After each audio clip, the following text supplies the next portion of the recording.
नमस्कार, मी अभिजित करंडे. मुंबई तकमध्ये आपल्या सर्वांचं स्वागत आहे. कुठलाही पक्ष जेव्हा यशाच्या शिखरावरती पोहोचतो त्यावेळेला पायाचे दगड जे आहेत ते जनरली लोक विसरतात, पण ते पायाचे दगड ज्यावेळेला शिखरापर्यंत पोहोचतात त्यावेळेला आनंद झाल्याशिवाय राहत नाही. त्यातलंच भाजपमधलं एक नाव आहे ज्यांचं नाव आहे सुनील कर्जतकर. निस्पृह कार्यकर्ता काय असतो तर त्याचं उदाहरण जर तुम्हाला बघायचं असेल तर कर्जतकर सरांकडे पाहता येईल. आज त्यांना विधान परिषदेची संधी मिळालेली आहे. सर, आपलं पहिल्यांदा तर खूप खूप अभिनंदन. आणि काय भावना होते ज्यावेळेला तुम्हाला पहिल्यांदा कळालं की आता आपल्याला सभागृहामध्ये जायचं? माझ्या मनामध्ये गेल्या 2-3 वर्षामध्ये मी जवळजवळ 43 वर्ष संघटनेत काम केलेलं असल्यामुळे थेट छोट्या गावातल्या म्हणजे मी तुम्हाला सांगायचं म्हणजे मी ग्रामपंचायत सदस्य होतो 2 टर्म. नंतर एका सहकारी साखर कारखान्याचं मी डायरेक्टर होतो. क्या बात आहे. त्यानंतर एका फळ आणि भाजीपाला सहकारी सोसायटीचाही मी डायरेक्टर होतो. त्यामुळे मी खालपासून काम करत करत वर आलेलो आणि महाराष्ट्र लेवलवर काम करायला आता संघटनात्मक काम त्याचं सगळं अनुभव घेतला होता. माझ्या मनात आता ह्यावेळेस आपण जरा लोकप्रतिनिधी झालं पाहिजे असं वाटत होतं आणि पक्षाने मला ती संधी दिलेली आहे. तयारी तरी झाली होती का तुमची, कागदपत्र वगैरे करायची? नाही. तो फार अडचणीचा भाग आहे. म्हणजे तुम्हाला सांगायचं म्हणजे परवा दिवशी 8:40 मला फोन आला की तुम्हाला निवडणूक लढवायची. त्यावेळेस माझ्याजवळ एकही कागद नव्हता. मग मी सीएला गाठलं, वकिलाला गाठलं, बँकांची नो ड्यूज असतील, बँकांमध्ये काही ठेवी आहेत, काही कर्ज आहेत त्याची. नंतर कळालं की तुमच्यावर काही गुन्हा आहे का, तर पोलीस कमिशनरचं त्याला सर्टिफिकेट लागतं. तुमची जी स्थावर मालमत्ता आहे तिचं तुम्ही थकबाकीदार आहेत का, असे बारीक बारीक बारीक कागद गोळा करायला मला काल म्हणजे जवळजवळ 16 तास मला कागद गोळा करायला लागले. बापरे. हा, शेवटी काल रात्री 11:15 वाजता माझा शेवटचा कागद मला मिळाला. आणि मी ह्या फील्डमध्ये तसा नवीन आहे म्हणजे असे मला दुसऱ्याला सांगत होतो मी हे कर, पण आता माझ्यावरच वेळ आली त्याच्यामुळे मी ते केलं आणि आज फॉर्म भरलाय. आठवतात पहिले दिवस कसे प्रवास केला, कसं काम केलं? थोडं काय ना, नव्या लोकांना आता आम्ही नवे नेते बघतो ना की ते फॉर्च्युनर वगैरे वगैरे वगैरे दिसतात. तुमच्यासारखे लोक आम्हाला कसे फिरले हे बाकी जे मागे उभे त्यांना पण कळेल की काय कसं काम केलं जरा तुम्ही. मी तुम्हाला म्हणजे माझं गाव जामखेड तालुक्यात आहे, नगर जिल्ह्यात. ड्राय एरिया आहे. नगर जिल्ह्याचे 2 भाग आहेत. ही मंडळी ती भागातली आहेत. शुगर त्याच्यातली. आम्ही जिथे काही साधन सुविधा काही नव्हती त्या भागात काम करत होतो. आम्ही वेळप्रसंगी बैलगाडीत जा, सायकलवर जा, गावात एखाद्याकडे मोटरसायकल असायची त्याला पेट्रोल घालायचं जायचं, अशा पद्धतीने गावात काम सुरू केलं. पण त्यावेळेस सुद्धा आम्ही सरकारी योजना खालपर्यंत नीट जात नव्हत्या. समजा 100 रुपये मुंबईहून निघाले तर आमच्या गावात 20 रुपयेच यायचे. तर त्यावेळेस त्याच्या विरुद्ध आवाज उठवणं, लोकांना संघटित करणं, असे मोठे इश्यू केले. ऊसाचा इश्यू मी मोठा म्हणजे महाराष्ट्रामध्ये झोनबंदीच्या विरोधातलं पहिलं आंदोलन मी केलं. क्या बात आहे. 1992 झाली. आपले काय कराडचे खासदार होते पाटील, श्रीनिवास पाटील, ते डायरेक्टर ऑफ शुगर होते पुण्याला. मी 2 बसेस घेऊन त्यांच्या दारात उपोषण केलं होतं 3 दिवस. मग तो प्रश्न कधी सुटला तर 95ला युती सरकार आल्यावर मुंडे साहेबांनी पहिली झोनबंदी उठवली. म्हणजे शेतकऱ्याला ऊस कुठे घालता येईल.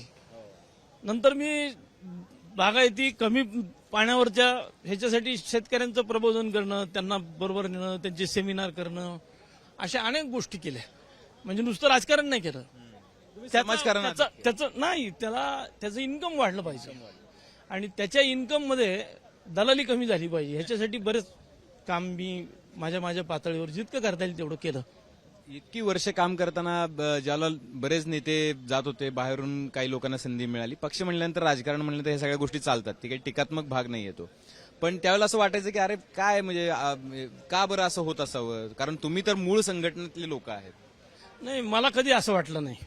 त्याचं कारण असं आहे की इतर राज्यापेक्षा महाराष्ट्र हे वेगळं राज्य आहे. महाराष्ट्राची सामाजिक घडण वेगळी आहे. महाराष्ट्राचा विचार हा 2 पावलं पुढे आहे. तर अशा वेळेस सर्व समाजाला जर बरोबर घ्यायचं असेल आणि मी जसं सायकलवर जा, मोटरसायकलवर जा असं तर 100 वर्ष लागतील.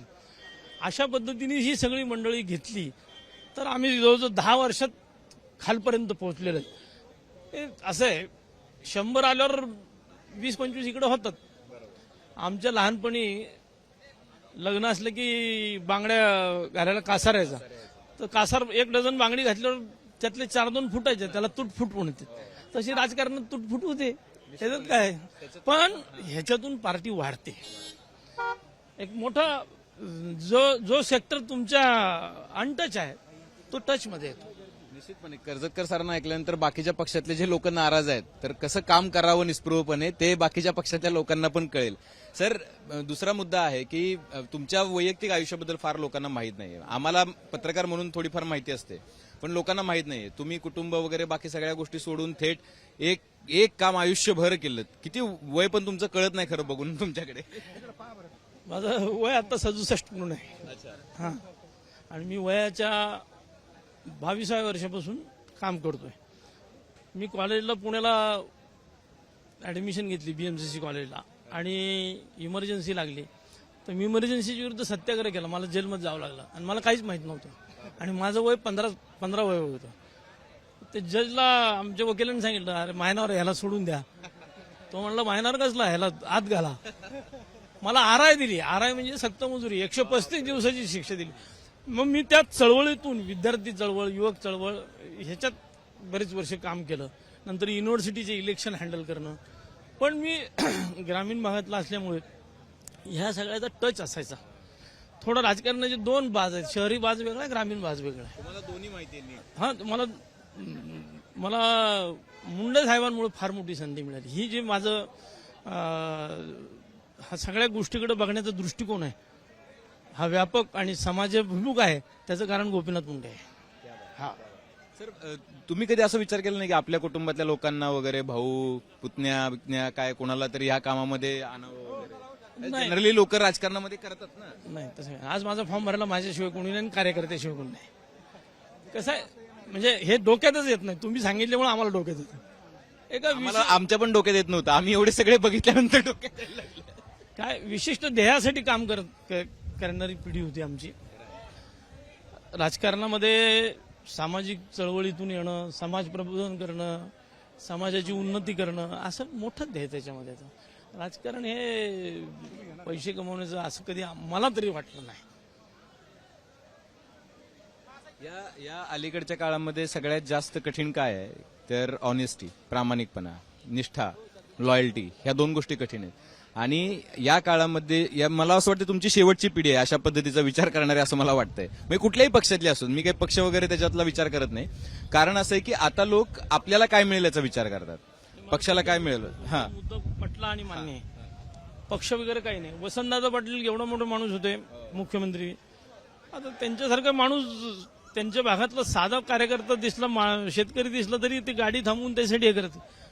आताची विचार करण्याची पद्धत बदललेली आहे. आणि काय झालंय, जीवन फार फास्ट झालंय आणि स्पर्धा वाढली आहे. जीवन की आपाधापी में स्पर्धा वाढली आणि लोकांना काय झालं, आपल्याजवळ नाही ते आहे हे दाखवण्यासाठी जे करावं लागतं त्याच्यामुळे अडचण येते. मला फार आनंद होतोय कर्जतकर सरांशी बोलताना. मी असा 1 तासभर सुद्धा गप्पा मारू शकतो, पण माझे बाकीचे मित्र आज थांबलेले आहेत, त्यांना पण त्यांच्याशी बोलायचंय. सर, एक शेवटचा प्रश्न नाही, निमंत्रण आहे. 4 तारखेनंतर तुम्ही आमच्याकडे चावडीवरती येत आहे, प्रेक्षकांना सांगा. 100% चावडीवर येणार. मी चावडीवरचाच माणूस आहे, खरं तर पारावरचा आहे.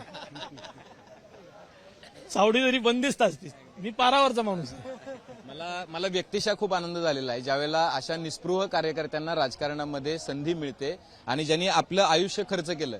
खरं तर काय म्हणजे ज्यांचे हात आणि ज्यांचं पूर्ण काय शरीर जे आहे ते भाजपसाठी ज्यावेळेला झिजलं त्यावेळेला भाजप इथं पोहोचली. सर, तुमचं मनापासून अभिनंदन. मला अजून एक मुद्दा सांगा, तुम्ही जे माझं कौतुक केलं, असं अशा कार्यकर्त्याला संधी देणारं काम फक्त भारतीय जनता पार्टीच करू शकते, ह्याबद्दल माझ्या मनावर शंका नाही. एक्झॅक्टली, भारतीय जनता पक्षाचं याबद्दल आम्ही वेळोवेळी कौतुक केलेलं आहे. म्हणजे ज्या पद्धतीनं निष्ठा, लॉयल्टी, त्या पक्षातून कुणीही सोडून जात नाही, जरी संधी नाही मिळाली तरी. सामान्य ज्याला काही इकॉनॉमिक बॅकिंग नाही, त्याच्या मागे काही लॉबी नाही, अशा कार्यकर्त्याला संधी देणं, no any other party. Bhajap एक पक्ष आहे आणि याच्या आधी मला असं वाटतं भाजपसह बाळासाहेब ठाकरेंनी ती एक कमाल केली होती. बघा, सरसेनापती बाळासाहेब ठाकरेंचं ते ज्याच्या हातावर त्यांच्या डोक्यावर हात टाकतील तो मोठा झालेला आहे. पानाच्या टपरीवाला पण मंत्री होऊ शकतो, इतकं त्यांचं ते तर आहेच आहे, प्रश्नच नाही. पण भारतीय जनता पक्षाचं culture बदललंय. कल्चर बदल आहे. पण भारतीय जनता पक्षाचं पण कौतुक आहे की ज्याला देण्याची वेळ आलेली आहे. 132 आमदार आहेत, आता कुठेही सरकारला धोका नाहीये, कुणालाही आता जागाच नाहीये. बेसिकली बस काय भरून लोक लटकायला लागलेत मागे, आता पास झाले, आता अशी परिस्थिती आली आहे. त्यामुळं मला असं वाटतं की निष्ठावंतांचे जे काही थोडा मनामधली जी खंत होती ती खंत सुनील सरांसारख्या, कर्जतकर सरांसारख्या निस्पृह लोकांना संधी मिळाल्यामुळे भरून निघाली आहे. आपल्याला विधान परिषदेमध्ये पुढची 6 वर्ष त्यांच्या अनुभवाचा, त्यांच्या सामाजिक कामाचा, त्यांच्या राजकीय कामाचा, ग्राउंड पासून ते मुंबईपर्यंत त्यांनी केलेल्या कामाचा निश्चितपणे फायदा आपल्याला इथं होताना बघायला मिळेल. सर, पुन्हा एकदा खूप खूप अभिनंदन. थँक्यू. पाहत राहा मुंबई तक.